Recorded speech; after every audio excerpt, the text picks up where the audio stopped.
तो स्वागत है आप सभी का हमारे यूट्यूब के इस नए channel NCC Nitish coaching centre पर। जैसा कि आपने देखा कि पिछले वाले जो वीडियो था उसमें हम लोग ने फार्मूला का एक लंबा सीरीज चलाया और उसमें भी आने वाले जो और भी फार्मूले होंगे मैथ से रिलेटेड उसके फार्मूले भी अपलोड किए जाएंगे।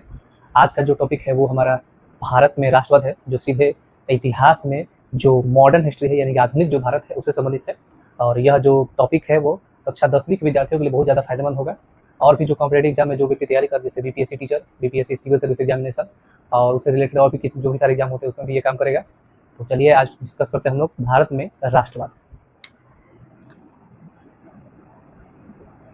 भारत में राष्ट्रवाद, इसको इंग्लिश में बोलते हैं हम लोग नेशनलिज्म इन इंडिया। अगर हम लोग ऐसे ही देखें इसमें तो नेशनलिज्म इन इंडिया लिखा हुआ है, इसमें सबसे पहला जो शब्द है ये है भारत। भारत तो पता है कि हम लोग भारत देश के बारे में पढ़ने वाले हैं, लेकिन उसके साथ जो शब्द लिखा हुआ है राष्ट्रवाद, जिसको इंग्लिश में बोलते हैं नेशनलिज्म, इसका अर्थ क्या है? तो जो राष्ट्रवाद है इसका शाब्दिक जो अर्थ है, शाब्दिक अर्थ, उस राष्ट्रवाद का जो शाब्दिक अर्थ उसका अर्थ होता है राष्ट्रीय चेतना का उदय। राष्ट्रीय चेतना का उदय। तो राष्ट्रवाद का जो शाब्दिक अर्थ है वह है राष्ट्रीय चेतना का उदय। क्या है राष्ट्रीय चेतना का उदय? तो राष्ट्रीय चेतना क्या है? तो राष्ट्रीय चेतना वैसी चेतना है जिसमें भारतीयों से, क्योंकि हम लोग भारत के विषय में पढ़ रहे हैं इसलिए वैसे भारतीय जिनके अंदर जो है सामाजिक, आर्थिक, राजनीतिक और धार्मिक रूप से अपने देश के प्रति जो आभास है वो अंदर की ओर एक चेतना के रूप में व्यक्त हो, उसे हम लोग राष्ट्रीय चेतना करते हैं, जिसमें व्यक्ति अपने देश के प्रति प्रेम, देश के प्रति समर्पण, इस चीज़ का अपने अंदर उस बीज को बोए। यही है राष्ट्रीय चेतना का उदय। जो राष्ट्रवाद है उसमें अगर हम देखें तो जो राष्ट्रवाद है, राष्ट्रवाद, इसके जो कारण है वो बहुत सारे हैं। राष्ट्रवाद का जो कारण है वो क्या क्या है? राष्ट्रवाद के जो कारण है वो मुख्यतः 4 कारण है कि भारत में राष्ट्रवाद क्यों हुआ। तो भारत में राष्ट्रवाद के 4 कारण, जो सबसे पहला जो कारण है वो है कि राजनीतिक कारण क्या है, राजनीतिक कारण। और जो दूसरा कारण है उसको हम लोग बोलते हैं सामाजिक कारण, सामाजिक कारण। और जो तीसरा है उसको हम बोलते हैं आर्थिक कारण। और जो चौथा जिसको उठाया जाता है वह हमारा धार्मिक कारण, धार्मिक कारण। जो आप देख सकते हैं अगर जो भारत में जो राष्ट्रवाद उसके कारण क्या है, किन किन परिस्थितियों में और किन किन कारणों के कारण जो है वो भारत में राष्ट्रवाद उत्पन्न हुआ, जो लोगों को अपने देश के प्रति प्रेम जो है उत्पन्न हुआ, वो 4 मुख्य कारण है भारत के संक्षेप में। जैसे राजनीतिक कारण, सामाजिक कारण, आर्थिक कारण क्या है। अब इन्हीं में से सभी एक एक टॉपिक में हम लोग एक एक पॉइंट को लेकर चलते हैं कि भारत में राष्ट्रवाद के राजनीतिक कारण क्या थे, सामाजिक कारण क्या थे, आर्थिक कारण क्या थे और धार्मिक कारण क्या थे, इनमें कौन कौन से तत्व शामिल थे। चलिए आइए डिस्कस करते हैं। तो जैसा कि आप देख सकते हैं कि जो राजनीतिक कारण थे वो कौन कौन से थे, तो यहाँ मैंने लिख दिया है कि जो राजनीतिक कारण थे वो राष्ट्रवाद के कौन कौन से थे। तो जैसे आप देख सकते हैं कि जो पहला राजनीतिक कारण था वो ये था कि ब्रिटिश सरकार की जो प्रशासनिक नीति थी उसके खिलाफ लोग जो है उससे बहुत ज़्यादा त्रस्त थे।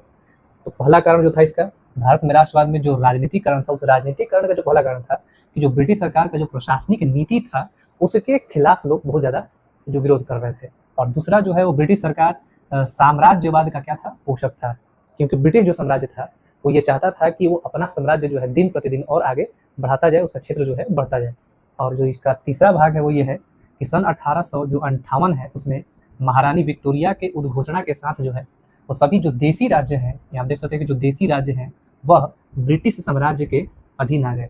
मतलब इससे पहले एक घटना हुई थी जिसको बोलते हैं 1857 की क्रांति। एक घटना हुई थी जिसको बोलते हैं 1857 की क्रांति। इसके तहत क्या हुआ कि इस घटना को लेकर ब्रिटिश सरकार ने जो कदम उठाए उसमें जो पहला कदम था वो यही था कि भारत के जितने भी देसी राज्य हैं वह अब ब्रिटिश साम्राज्य के अधीन हो जाएंगे। और यह उद्घोषणा किसने किया था? यह उद्घोषणा किया था महारानी विक्टोरिया ने। कब? 1858 ईस्वी में।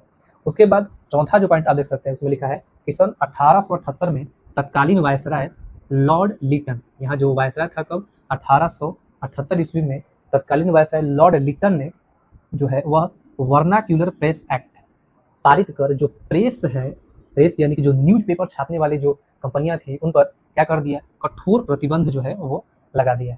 तो लॉर्ड लिटन के समय में 1878 ईस्वी में क्या हुआ? वर्नाक्यूलर प्रेस एक्ट पारित किया गया और उसमें जो प्रेस था उस पर क्या कर दिया गया? कठोर प्रतिबंध लगाया गया। इसके बाद जो चौथा चरण था इसी की तरह बढ़ते हुए उन्होंने 1879 ईस्वी में जो आर्म्स एक्ट है उसको पारित किया। क्या है आर्म्स एक्ट? तो आर्म्स एक्ट में क्या किया कि जितने भी भारतीय थे उन्हें अस्त्र शस्त्र जो है रखना क्या कर दिया गया, गैर कानूनी घोषित कर दिया गया कि जितने भी भारतीय हैं वे अपने साथ अस्त्र और शस्त्र मतलब तलवार या फिर जो बंदूक हैं अपनी रक्षा के लिए वो लोग जो जो चीज़ें अस्त्र शस्त्र रखा करते थे वो चीज़ें अब भारतीय जो है वो नहीं रखेंगे। अगर भारतीय रखते हैं तो यह गैर कानूनी है, उसके तहत उन्हें दंडित भी किया जा सकता है या उनके अस्त्र शस्त्र को जो है वो छीना जा सकता है। तो इसके लिए आर्म्स एक्ट लाया गया 1879 ईस्वी में, इसका नाम था आर्म्स एक्ट। उसके बाद सन 1883 में 1883 ईस्वी में एक बिल पारित किया गया जिसको बोलते हैं इल्बर्ट बिल। क्या है इल्बर्ट बिल? इल्बर्ट बिल एक प्रकार का विवाद है। जैसे इल्बर्ट बिल में जो है इल्बर्ट जो बिल लाया गया था उसमें यह कहा गया था कि जो भारतीय जज हैं और जो यूरोपीय जज हैं वो दोनों फौजदारी का जो मुकदमा है वो भारतीयों का और यूरोपीय का दोनों का सुन सकते हैं। अब इस चीज़ को लेकर के यूरोप में कि भारतीय जज जो है यूरोपियों का जो है वो फौजदारी का मुकदमा सुनेंगे, इसको लेकर बड़े पैमाने पर विरोध किया गया और यूरोपियों के कारण जो है भारत सरकार या ब्रिटिश सरकार को उस समय की जो है उसको इल्बर्ट बिल जो है उसको क्या करना पड़ा, रद्द करना पड़ गया। तो इल्बर्ट बिल जो है उसको रद्द कर दिया गया था, इल्बर्ट बिल जो है उसको रद्द करना पड़ गया। उसके बाद सन 1899 ईस्वी में लॉर्ड कर्जन, कितना है 1899 में लॉर्ड कर्जन ने कलकत्ता कॉर्पोरेशन एक्ट पारित किया। अब इसमें जो कलकत्ता कॉर्पोरेशन एक्ट लिखा हुआ है ये क्या है? तो कलकत्ता कॉर्पोरेशन एक्ट हुआ था जिसमें जो भी व्यक्ति निर्वाचित होते थे वो निर्वाचन के द्वारा निर्वाचित होते थे, लेकिन इसमें उनकी संख्या जो है जो निर्वाचित व्यक्ति थे उनकी संख्या जो गैर निर्वाचित व्यक्ति थे उसे क्या कर दिया गया, कम कर दिया गया। उसके बाद सन 1804 ईस्वी का विश्वविद्यालय अधिनियम जो है पारित किया गया। इसके तहत जितने भी विश्वविद्यालय थे उन पर सरकारी नियंत्रण जो है वो ब्रिटिश सरकार का बढ़ा दिया गया। ये भी एक कारण है जो मुख्य रूप से भारत के राष्ट्रवाद में शामिल हुआ। उसके बाद जो नवा कारण है वो ये है कि सन 1905 ईस्वी में बंगाल का विभाजन कर दिया गया और यह बंगाल का विभाजन जो है सांप्रदायिकता के आधार पर किया गया, जबकि लॉर्ड जो कर्जन था उसने यह कारण दिया कि प्रशासनिक असुविधा बहुत ज़्यादा है इसलिए हमें बंगाल का विभाजन करना पड़ेगा। उसके बाद 1907 ईस्वी में एक और अधिनियम पारित किया गया जिसका नाम था देशद्रोही सभा अधिनियम। क्या है देशद्रोही सभा अधिनियम? इसमें जितने भी भारत में होने वाली सभाएं थी जो सरकार के ब्रिटिश सरकार के विरुद्ध हो, वो जितनी भी सभाएं हैं उस पर क्या कर दिया गया, रोक लगा दिया कि कोई भी अब सभा जो है सरकार के विरुद्ध जो है वो नहीं हो सकती, देश के विरुद्ध होगी तो उन्हें दंडित किया जाएगा। उसके बाद जो 11वां पॉइंट है वह है कि 1910 ईस्वी में इंडियन प्रेस एक्ट जो है उत्तेजित लेख छापने वाले को दंडित करने के लिए पारित किया गया। 1910 ईस्वी में फिर से एक इंडियन प्रेस एक्ट पारित किया गया। यह क्या था? यह सिर्फ उन्हीं के लिए था जो वैसे अखबार जो कैसे लेख छापते थे, उत्तेजित लेख छापते थे। अगर कोई भी अखबार जो है उत्तेजित लेख छापता है तो उसे क्या किया जाएगा, दंडित किया जाएगा। तो आप देख सकते हैं कि भारत में जो राजनीतिकरण था, सामाजिकरण था, आर्थिकरण था और जो धार्मिकरण था, उनका जो पहला कारण है राजनीतिकरण, उसके परिप्रेक्ष्य में हमने देखा कि कुल मिला के ऐसे 11 जो है वो पॉइंट बन सकते हैं जिन्होंने भारत के राष्ट्रवाद में प्रमुख भूमिका निभाई। ब्रिटिश सरकार के द्वारा घोषित किए गए कुछ अधिनियम जो है उन्होंने भारतीयों के लिए उसके अंदर राष्ट्रवाद का जो है वो चेतना उसको पैदा किया। तो ये कुछ प्रमुख कारण है राजनीतिक चेतना के। इसी तरीके से हम लोग जो अगला कारण है उसमें पढ़ेंगे कि भारत के सामाजिक कारण कौन कौन से थे, उसके बाद जो आर्थिक कारण क्या थे और सामाजिक कारण क्या थे। चलिए आइए डिस्कस करते हैं। देख सकते हैं कि जो सामाजिक जो कारण था वो क्या था। तो सामाजिक कारण जो ये था कि जो राष्ट्रवाद है वो राष्ट्रवाद के उदय में जो ब्रिटिश सरकार है उसकी प्रजाति भेद की नीति महत्वपूर्ण कारक थी कि वो जो भेदभाव जो था वो बहुत बड़े पैमाने पर था अंग्रेजों के समय में। किस प्रकार का भेदभाव? तो अंग्रेज जो है अपने को क्या समझते थे, अपने को श्रेष्ठ समझते थे और जो भारतीय हैं उन भारतीयों को हेय दृष्टि से देखते थे। अंग्रेजों ने जब से भारत पर शासन किया तब से उनका ये मानना था कि जो भारतीय है वो मुख्य रूप से शिक्षित नहीं है, शिक्षित वर्ग के रूप में विकसित नहीं है। तो भारतीयों को जो ब्रिटिशर्स थे वो हेय दृष्टि से देखते थे और अपने आप को श्रेष्ठ समझते थे। उसके बाद जो दक्षिण अफ्रीका है वहाँ के भारतीयों पर कई प्रकार के प्रतिबंध लगाए जा चुके थे और वही प्रतिबंध जो है भारतीयों का भारत में भी था। जिस प्रकार का जैसे जो प्रतिबंध दक्षिण अफ्रीका में था वही भारत में भी था। जैसे भारतीयों को रेलगाड़ी में यात्रा जो है वो नहीं करने दिया था और जो रेलगाड़ी है उसमें क्लबों में, सड़कों पर और जो होटलों में भारतीयों के साथ क्या किया जाता था, दुर्व्यवहार किया था, उन्हें हीन दृष्टि से दिखाया जाता था। और जो सरकार है उस सरकार के द्वारा जो ऊंचे ऊंचे पद थे उस पर भारतीयों को अलग रखने का हर संभव जो है वो प्रयास किया जाता था कि भारतीयों को ब्रिटिश सरकार में ऊंचे से ऊंचे पद को न दिया जाए ताकि उनमें राष्ट्रवाद की भावना जो है या फिर राष्ट्रवाद के प्रति जो है उनका प्रेम न बढ़े। तो ये आप देख सकते हैं कि सामाजिक कारण कुछ इस प्रकार है। आइए चलते डिस्कस करते हैं। इसके बाद इसके जो आर्थिक कारण थे, तीसरा भाग है उसमें जो आर्थिक कारण है वह क्या थे। तो जो आर्थिक कारण है उसके अंतर्गत भारत में जो अंग्रेजों ने आर्थिक नीतियां अपनाई थी, इसके परिणाम स्वरूप जो भारतीय कृषि और जो कुटीर उद्योग है उनको काफी धक्का लगा। क्योंकि भारत में जो कृषि उद्योग थे, कुटीर उद्योग, बहुत छोटे छोटे जो उद्योग थे, उनको भारी नुकसान जो है वो झेलना पड़ा। ये एक प्रकार का आर्थिक कारण है जिनके कारण लोगों के अंदर जो राष्ट्रवाद है वो पनपा। उसके बाद जो ब्रिटिश आर्थिक नीतियां थी उनके परिणाम स्वरूप किसानों, कामगारों और अन्य वर्गों की जो स्थिति थी वो निरंतर बिगड़ती चली गई। चूंकि कृषि उद्योग धीरे धीरे ठप पड़ रहा था, कुटीर उद्योग धीरे ठप पड़ रहा था, उससे जो व्यक्ति प्रभावित हो रहे थे, किसान, कामगार और अन्य वर्ग की जो स्थिति वो निरंतर धीरे धीरे बिगड़ती चली गई। उसके बाद देखें तो जो अस्थायी बंदोबस्त व्यवस्था था, जिसमें एक निश्चित भू राजस्व जो है वो ब्रिटिश सरकार को देना था, इस नीति की वजह से भी जो किसान है उनकी स्थिति दिन प्रतिदिन बिगड़ती चली गई। क्योंकि अगर किसी किसान को जो भूमि में जो भी वो फसल बोता है, उसके बाद कभी बाढ़ आ जाती थी, कभी सुखाड़ हो गया, उसके कारण जो फसल बर्बाद होती थी, उससे ब्रिटिश सरकार को कोई मतलब नहीं था। उसे सिर्फ इससे मतलब था कि जो हमारी अस्थायी बंदोबस्त व्यवस्था है उसके अनुसार हमें जो है निश्चित भू राजस्व जो है वो किसी भी हाल में चाहिए, जिससे किसानों की स्थिति जो प्रतिदिन बिगड़ती चली गई। उसके बाद जो नकदी फसलें हैं उस पर जो ब्रिटिश सरकार है, नकदी फसलों में कौन कौन, जैसे नील, कपास, गन्ना आदि की उगाही पर सरकार जो है अपनी मनमानी कीमतों पर उसकी खरीदारी करती थी। एक तो सरकार ऊपर से नियम लगाती थी कि नकदी जो फसल है, नील, कपास, गन्ना, इनको उगाना जो है वो अनिवार्य है, और उसके बाद जो उसके दाम है वो भी सरकार खुद तय करती थी, जिससे किसानों को बहुत भारी मात्रा में नुकसान होता था। अंग्रेजों ने भारत में बने जो कपड़े हैं उनके निर्यात पर क्या कर दिए थे, कई प्रकार के प्रतिबंध लगा दिए थे। मतलब भारत में बना हुआ जो कपड़ा है वो अगर इंग्लैंड में जाएगा तो उस पर भारी प्रतिबंध लगा हुआ है, अनेक प्रकार के कर लगे हुए हैं, टैक्स लगे हुए हैं। और वही जो इंग्लैंड से बना हुआ कपड़ा है वो अगर भारत में आए उस पर किसी प्रकार का कोई प्रतिबंध नहीं था, जिससे भारतीय बाजार जो है वो धीरे धीरे ठप पड़ने लगा।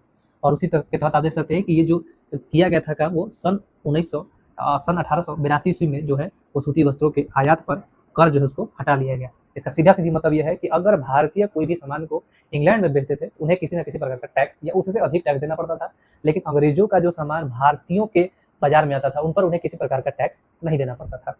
उसके बाद जो एक नीति है उसमें देखें तो सरकार जो है वो भारत में जो औद्योगिकरण है उसके पक्ष में नहीं थे। मतलब सरकार जो है वो भारत में किसी प्रकार का कोई भी फैक्ट्री या बड़े पैमाने पर किसी प्रकार के उद्योग को बढ़ाना नहीं चाहती।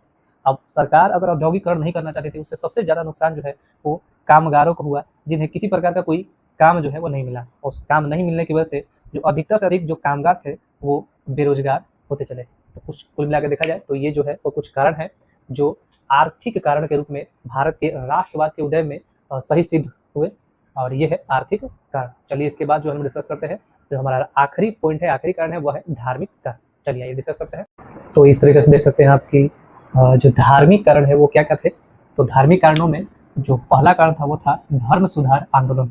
भारत के और अंग्रेजों के भी कुछ बहुत सारे ऐसे विद्वान थे जिन्होंने भारतीयों के जो धर्म है उनसे संबंधित बहुत सारे सामाजिक सुधार किए, जिससे वो राष्ट्रवाद के उदय में एक बहुत बड़ा कारण साबित हुआ।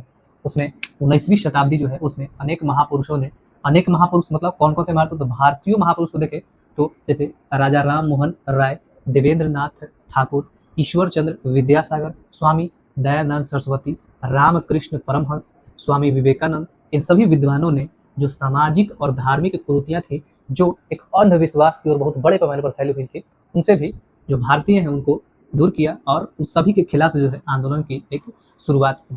और जो विदेशों में देखें कि जो अंग्रेजों ने किस तरीके से या फिर जो भारत के बाहर के जो विद्वान थे उन्होंने भारतीयों के धार्मिक परिप्रेक्ष्य में किस तरीके से सुधार किए, उससे भारत के अंदर जो राष्ट्रवाद उत्पन्न हुआ उसमें एक बहुत फेमस नाम है जिसका नाम है विलियम जोन्स, एक है मैक्स मुलर और एक है चार्ल्स विल्किंस। ये आदि यूरोपीय विद्वानों ने भारतीय धर्म ग्रंथों का जो है वो अंग्रेजी में अनुवाद किया। इससे भारतीयों के जो हृदय में अपने धर्म के जो प्रति निष्ठा है उसकी भावना जो है वो जागृत हुई, और यह जो है भारत के राष्ट्रवाद में एक सही कारण जो है वो साबित हुआ।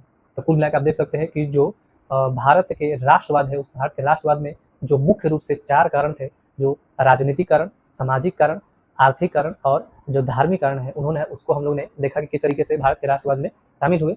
इसी तरीके से इसके अगले जो प्रोसेस है उसमें भी हम लोग धीरे धीरे बढ़ते चले जाएंगे, और चंपारण आंदोलन, असहयोग आंदोलन, सविनय अवज्ञा आंदोलन, चौरी चौरा कांड जो है, इन सभी घटनाओं को लेकर के धीरे धीरे हम लोग अगले वीडियो में डिस्कस करेंगे। तो आज के लिए बस इतना ही।